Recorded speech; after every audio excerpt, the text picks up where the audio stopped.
Hello guys and welcome back to my channel. Welcome if you're new here. I can't believe it's only just a few weeks left until the end of the year. It's actually kind of crazy. I am really quite excited about that. I'm not gonna lie. But at the same time, I really don't feel like rushing time and I'm happy to enjoy these few weeks that are left of this year and take advantage of them as well. So I'm going to be doing a lot of videos about resetting for the next year and reviewing the year. I'll talk about this more later on. But today I want to talk about something really important. So let's talk about happiness in your daily life and making happiness your habit consciously. Let's start.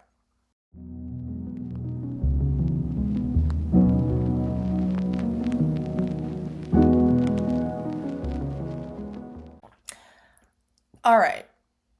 So I have been reading this book for the last few weeks.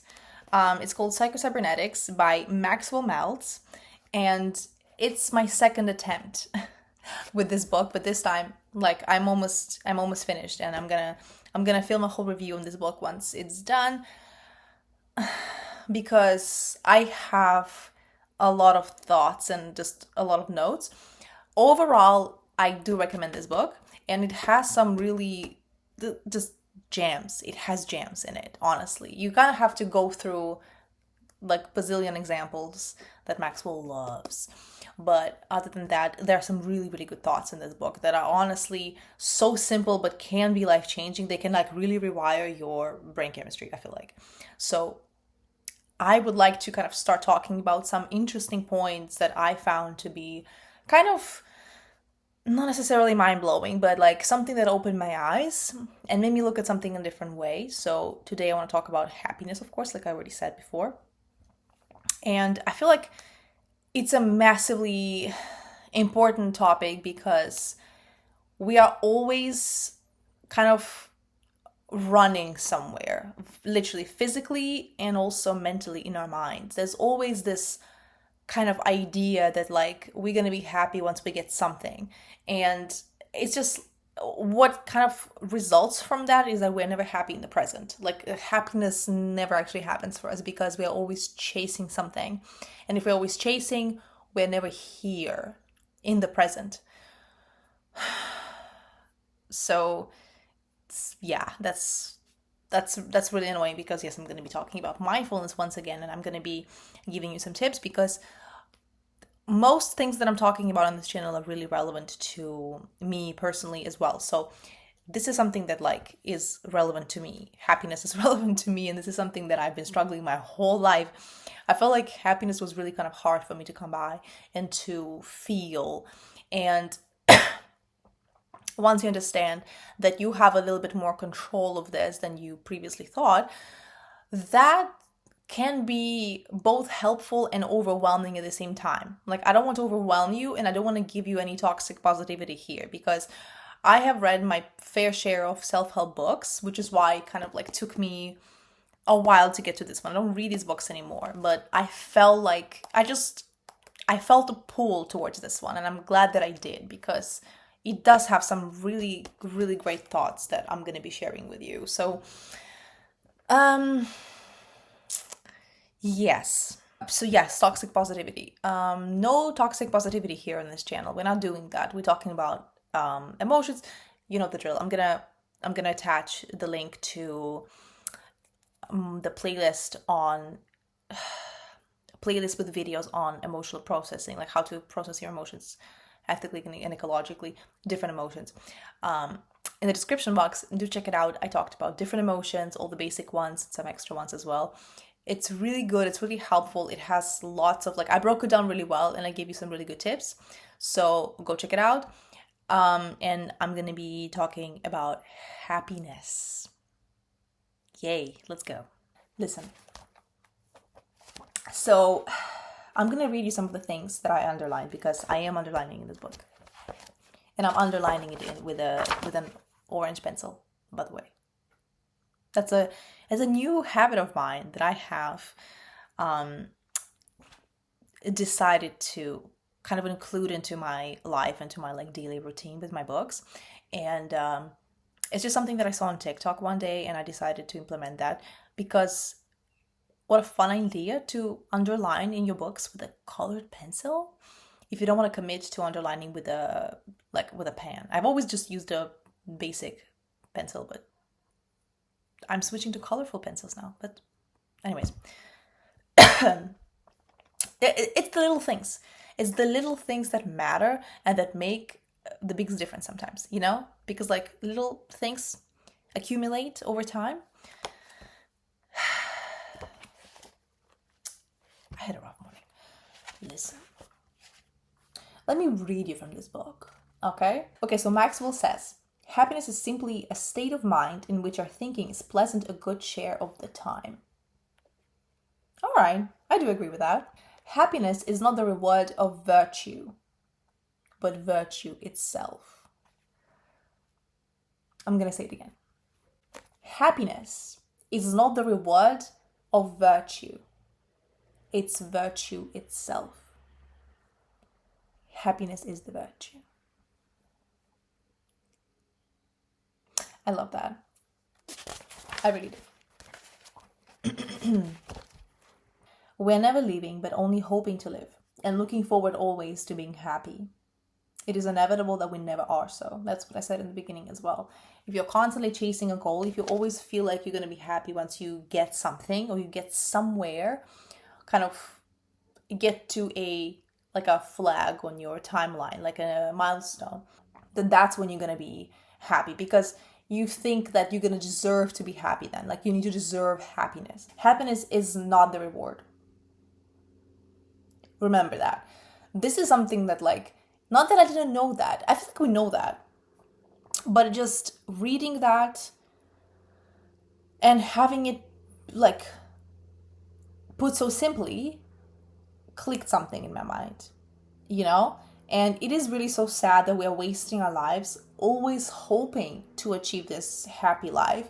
But the thing is that, and I made videos on this before as well, that even if when we are arrived to a destination, or when we achieve certain things that we hoped for, we achieve the big things even, you know, and we are still not happy because we are, it's not a habit of ours. It's not a habit to be happy. We don't know what it feels like. We don't know what it's like to be happy. We don't know what it's like to cultivate happiness ourselves. We are expecting it from external sources. That's bad. That's bad, because that leads you to not to say big unpleasant words, but quite unhappy life. A life of, doom scrolling because you just want cheap and quick dopamine. So I'm not depressing you here. I am just giving you some facts and some information. We are going to talk about how to fix that. We are solving this. Don't you worry. This is a solution-based channel. We are not just, well, sometimes I'm just talking, but not today. Happiness is a mental habit, a mental attitude, and if it's not learned and practiced in the present, it is never experienced. Oh, God, I hate how much I relate to that. It cannot be made contingent upon solving some external problem. When one problem is solved, another appears to take its place. Literally. Life is a series of problems. If you are to be happy at all, you must be happy, period. You must be happy, period. Not happy because of. I love that so much. And I also feel like for the longest time, I almost subconsciously felt like I don't deserve to be happy, because in order to be happy, I need to, once again, deserve it. I need to do something for it. You don't need to do anything, you know? You don't need to do anything to be happy, and you don't need to do anything to be loved. That's important to know. Well, actually, to be happy, you do need to do something, because if that's not your habit, if it's not something that comes naturally to you, you do need to take some steps. But then again, a good thing is that it is in your control. Let's get going. I didn't underline that much, but I still just want to cover the basis here and just like read you some of the good things that I underlined from here. The habit of being happy enables one to be freed or largely freed from the domination of outward conditions. I hate how much outward conditions still affect me, but I feel like the ideal kind of goal is to have the outside world affect you as little as possible, to be so in control of your own mind and of your own self that you can cultivate this happiness and you can just, I don't want to say take things easier, but understand, kind of see the bigger picture, I guess, and understand that things that are happening that used to maybe upset you in the past don't have so much control of you anymore because you know how little they actually matter. Do you know what I'm saying? It's not always the case, but men are disturbed not by the things that happen, but their opinion of the things that happen. That's actually such an important thing. That is so important. And I hope that it will change your mind as well, like change something in your mind as well, because a lot of the times when something happens, something upsetting happens, right?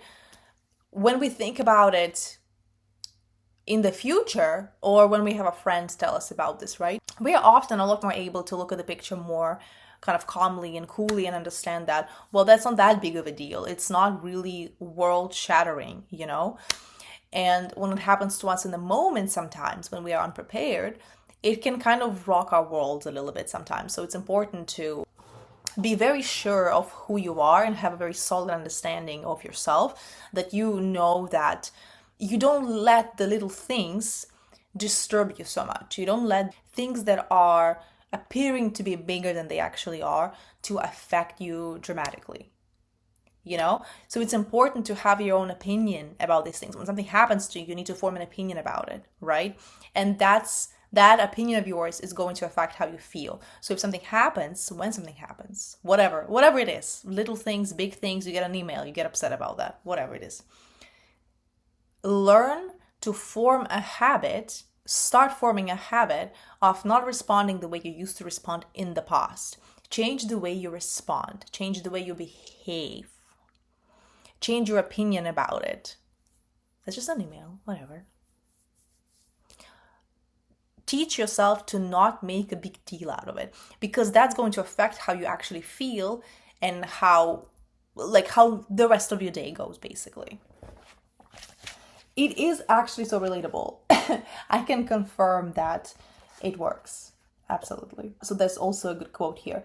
The measure of mental health is the disposition to find good everywhere. I do agree with that. But then again, no toxic positivity here. I'm not saying, okay, think good thoughts, think the positive thoughts always. I think sometimes it's a really harmful thing to say, actually, especially to people who struggle with mental health issues. Okay, we're almost there. When we consciously and deliberately develop new and better habits, our self-image tends to outgrow the old habits and grow into the new pattern. Okay, important. What is a habit? Something repeated multiple times. It can be anything. In much the same way, our attitudes, emotions, and beliefs tend to become habitual. Yes, that is true. What we need to understand is that these habits, unlike addictions, can be modified, changed, or reversed simply by taking the trouble to make a conscious, no quotation marks, conscious decision, and then by practicing or acting out the new response or behavior. So you need to learn to change your attitude, to change your behavior, right? Like, you know the phrase, if you can't change something in the outside world, change your attitude, change how you see it and how you react to it, how you respond to it. Change that, basically, all right? So here's what I'm going to say to kind of like summarize everything and to give you actually solid advice. Work on your dopamine menu, find things that you can do in your daily routine that give you dopamine, all right? It might not sound terribly fun, but doing dishes, doing your laundry, getting like cleaning tasks around the house done, gives you dopamine. gives you dopamine, okay? Learn to do that in a ways that are not harmful to you, okay? A little bit of doom scrolling here and there. Well, not doom scrolling. A bit of scrolling here and there is fine. But, we're not doing, come on, we're doing better than that. About thinking positive thoughts. Yes, you should be thinking about your positive experiences from the past, the good memories and such, thinking good thoughts and such, right? This is good. However, if you are upset, if you are angry, if you're struggling with your mental health, if there is something that really bothers you, if you are feeling strongly about something and you just can't mask it and pretend like it doesn't exist and ignore your emotions and just think positive thoughts, this is going to do more damage to you. Get into the habit of journaling. I'm telling you, I've talked about this so many times. Get yourself a journal and journal it all out. Don't overthink this. Just to let it all out. Let all of your thoughts, all of your negative, unpleasant, nasty thoughts that upset you, all of your worries, all of that stuff onto the paper. Let it all out, okay? That is going to be a massive, massive step, for the better. And then with this, at the same time, you can start kind of like shifting your mindset, all right? The goal here is to kind of shift the needle. That's the goal. The goal is not to become the happiest person from being the person who is depressed. That's unrealistic, and that is harmful and damaging because you're setting unrealistic standards and expectations. Don't do that. All right? Change your mindset. Start being more mindful. I like, sorry for saying that again, because you know this stuff, but still. Start becoming more mindful and pause when something happens. Don't be reactive, basically. Don't react and respond straight away. Give yourself a pause, breathe through it, okay? If need be, leave the room, take a breather, right? Clear your own mind. Just allow some space and some fresh air into your head, okay? And start practicing responding differently, more calmly maybe. Or maybe if you struggled with like setting boundaries in the past, start setting boundaries, start responding differently. And like don't like try to see the picture a bit more objectively as much as possible. You can tell yourself that like you're safe, you're here, everything is good. You're going to find a solution for the problem if there's a problem, Speak kindly to yourself and be very kind of firm and like aggressively optimistic and positive about this. All right, if something happens. So yes, it is possible to make to make happiness your habit if you notice the little things. It's not about crazy excitement. It's about feeling good, kind of a lot of the time, right? I'm not sure how realistic that is in today's day and age, but we are trying here, right? That's kind of the goal. We're not putting pressure on ourselves, but notice the good things. One activity that I can recommend is that you notice the good things that happen to you throughout the day. You program your mind in the morning to notice the good things, however small they are, big or small.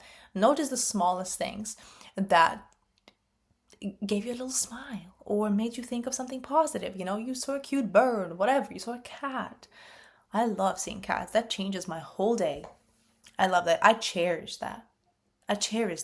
All right? Notice that. Write that down at the end of the day. You can like take notes of that on your phone or something. Cultivate that. Be more kind to yourself and more supportive.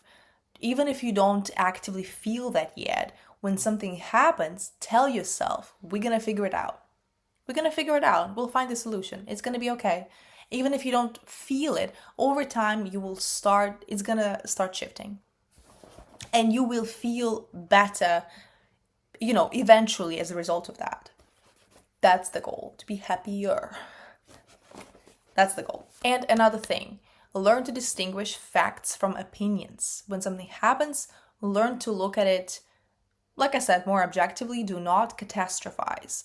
Try to, when you take a pause, see what is actually real and what is just your fears and anxieties talking. And once again, you're just being overly dramatic and overly, like you painting a bigger picture, like a more scary picture in your own head and responding to that fear, because that's what you're used to. Start changing that. Start differentiating kind of, facts from opinions. You can work through that in your journaling sessions. Get yourself a journal. You can't go wrong with it, honestly. It's like the best therapy tool, like self-therapy tool, honestly. And it is so effective.